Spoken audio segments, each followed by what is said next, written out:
It came in a vial, by mail. There was an injection kit, but no instructions. The instructions were on the dark web website, the Guilt Marketplace.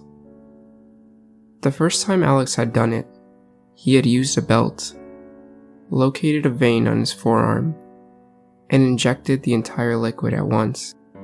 That was what the instructions said you had to do to get paid.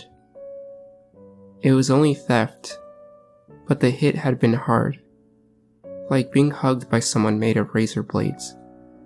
The pain lingered for weeks, but the Bitcoin showed up in his wallet as promised. It helped Alex survive. He started doing it regularly after that.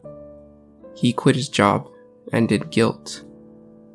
The website concept was simple. If you felt guilty about something, anything, you could auction off that guilt, or a fraction of it, to one or more bidders who would suffer it for you. The transactions were anonymous. The reasons for the guilt had to be described, but it didn't matter what they were. If someone was willing to take it, the marketplace facilitated the transaction. Alex had started light, but eventually moved on to the harder, more lucrative stuff.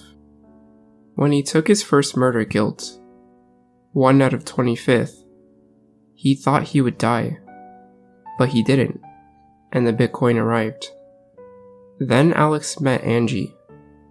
She was a fellow student, and he introduced her to the marketplace, starting her off gently, but getting her systemically into harder and harder hits.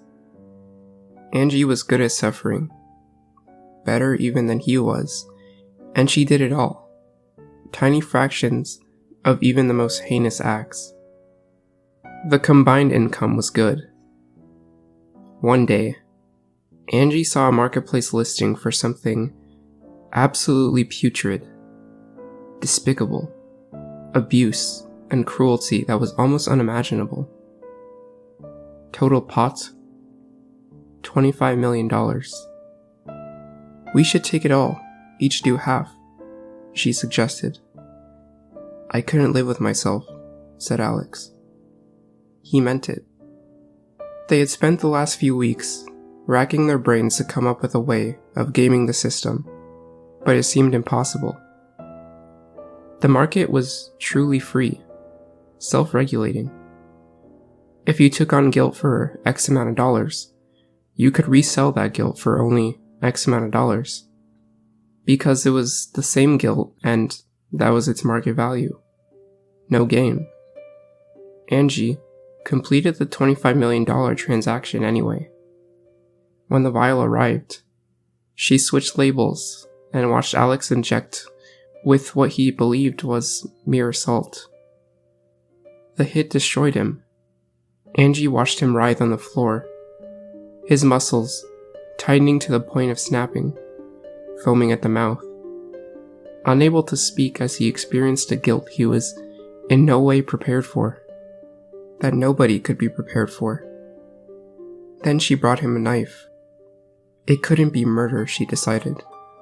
It had to be suicide. So she put the knife in his hand and encouraged him to kill himself. Finally, he slit his own throat. Then, feeling her guilt begin to rise, she put it up for auction on the marketplace. There were takers. Total pot, $10 million. Only a few days, she told herself, and she suffered horribly.